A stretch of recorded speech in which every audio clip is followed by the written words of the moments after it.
Hello, I'm Air Traffic Controller Julien Lugo telling you how to do pre-production. Now, the pre-production stage of a web series is basically the part before your dreams die in the production stage. So this includes getting ideas, writing scripts, and then little by little, your dream will start to die and wither. But it's all worth it, hopefully. So basically, you want to start a web series, you gotta have an idea. So have an idea, cool. Then write a first draft of that idea, cool. When you finish with your first draft, that's when you have to start taking into account the real world. I would suggest this major resource that has been a help to this whole team. You can get the pocketbook version of this, which won't be as heavy as this right here. This is the Guerrilla Filmmaker's Handbook. This book has several interviews and excerpts from people who've worked in all aspects of film industry, including television, web series, small indie films, short films, all aspects of production, pre, post, and during are all in here.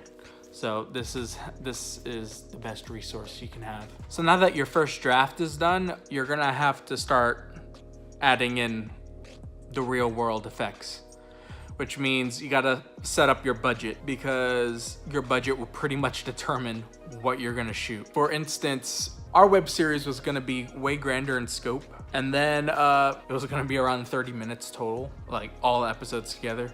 So obviously that was not feasible because we didn't have the budget or the scheduling. So that's when you have to go back into edits. That's when you start shrinking down your ideas for it to be possibly shot with your budget. Web series really don't tend to have the grand budgets of a television show or a movie. So the book also tells you some cool ideas about budgeting. Location scouting.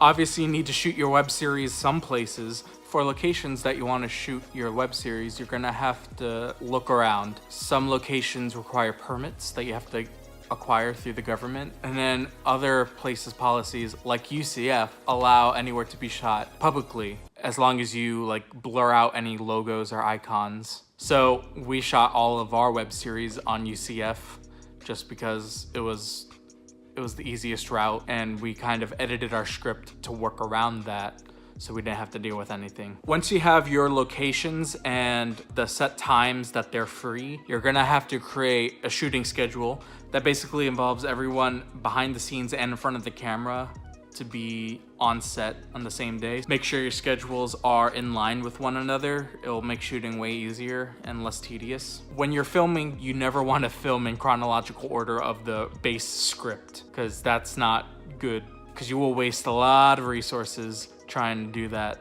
It's better to just, if you're in the location that is used multiple times, shoot everything you need to in that period. Finding talent. Now that's fun. Finding talent for a web series, especially a low budget web series, you just look around. UCF actually has a posting board that you could put want ads for actors on. You basically want to get student actors because they will work for the experience, which is great because you don't have money.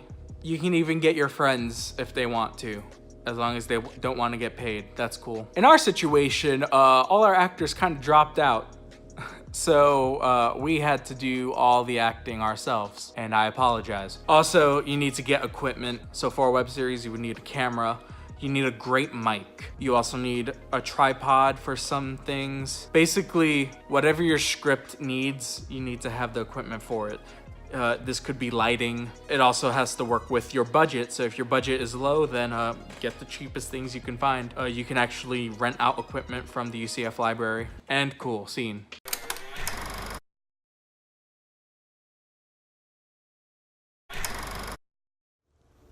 Hello, my name is Ashley Gapczynski, and for advanced screenwriting, I worked on a web series project called It's Alex.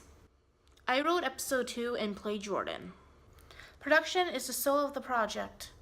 It's where lines improvise, take after take is being shot, and you just want to make sure you get the perfect footage for the end project.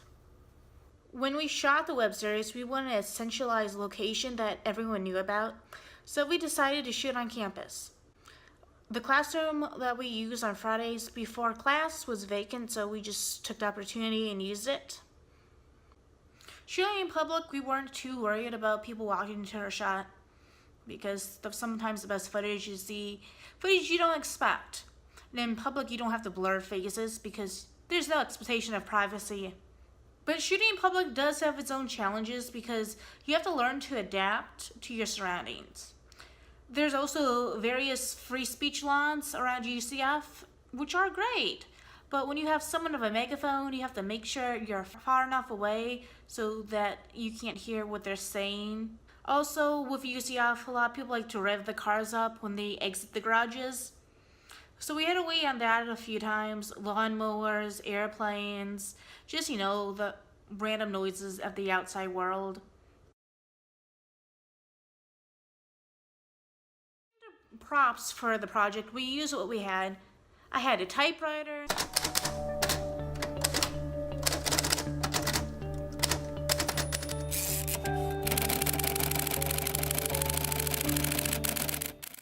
For a green screen, we just made it. We have a green screen for that. We would have used an actual green screen if this didn't have such a mockumentary type feel to it. I already owned a Nerf crossbow.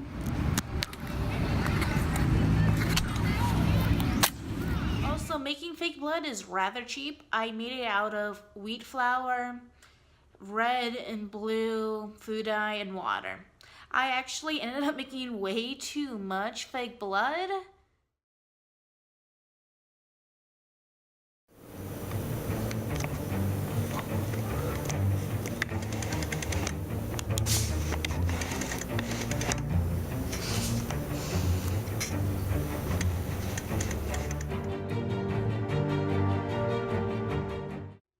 I enjoy doing this project because it's one thing to write something, and to see it somewhat come to life is a whole different feeling.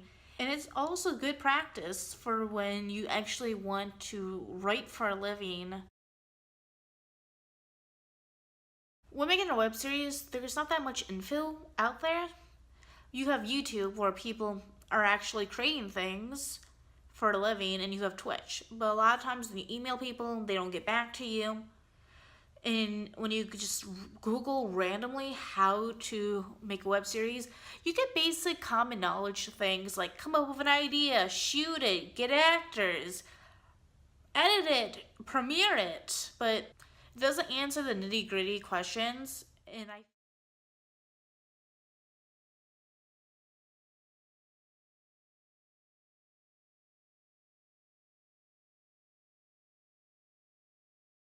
And I found a book that helped a lot answer the questions that I couldn't easily Google.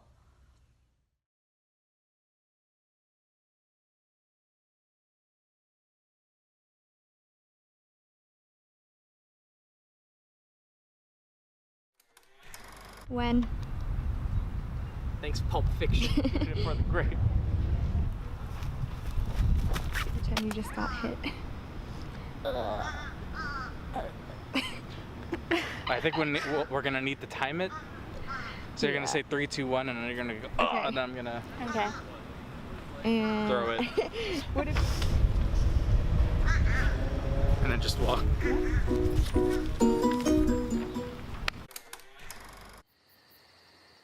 Oh, okay.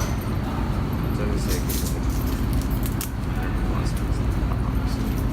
it's very like pragmatic.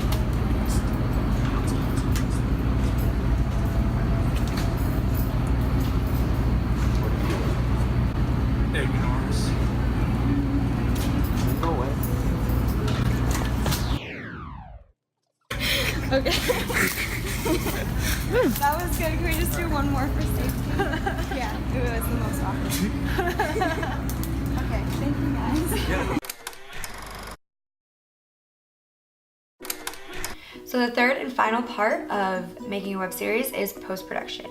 Post-production can be broken up into two parts, editing and distribution. Now, I've talked a lot about this with some of my professors and people that work in the industry, and these two parts can be broken down even further, and it would take me way more than a few minutes to explain them, so I'll just try to make it quick. Before you can start any editing, you need to dump your files onto a computer. Now, investing a little bit of money into an external hard drive might be worth it to have a backup, because nothing is worse than putting all your videos onto a computer that crashes, you lose all your files, and you have to start from scratch again.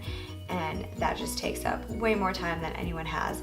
So just investing some money into an external hard drive can be worth it, so you have the backup and you have the peace of mind. So editing is going to be the bulk of post-production, and in my opinion, it's the most fun. So first, you'll need to figure out what editing platform you want to use. Now, according to people that I've talked to that work in the industry, Adobe Premiere Pro is kind of an industry standard. The other one is Final Cut Pro, and it's good to be literate in both if you want to work in the industry as an editor. But if you're just a beginner or just want to do it for fun, DaVinci Resolve has a free version of their program that you can download right from their website. That's good to get some practice, get your editing on point before you go and spend $300+ on some of these bigger programs. So editing can be broken down into even more steps that would take a whole other class just to talk about even one of these things. So it involves cutting the film together in a way that makes sense, mixing audio, adding sound effects, adding music that you have the rights to, because music licensing is a whole other topic, adding titles, credits, and exporting it in the correct format, and just making sure that your final product is ready for your audience or whoever you're trying to sell it to. But if it's for a web series, then just making sure that it's ready to be uploaded in the right format to YouTube or whatever platform you want to use. So the next step is distribution. You'll really need to advertise to your target audience if you want anyone to watch your web series, and luckily it's very easy to advertise on social media nowadays. You can just post something on Facebook, Twitter, Instagram, and I'm sure your friends and family will see it and share it if they love you. But if not, you can go a little bit more professional and pay for advertising spots on Facebook and Instagram for a very, very minimal fee. The next part is actually getting your web series out there. So uploading it to YouTube, Vimeo, or whatever platform that you're using. It's a good idea to pick a specific day and time to premiere your web series, and then from then on, uploading the rest of your episodes on that same day and time every week. If you end up having a following, those people could have something to look forward to on Mondays at 4 p.m. if that's what you decide to do. But consistency is key to having a loyal audience and gaining traction. And that's basically how to make a web series in a nutshell. Good luck.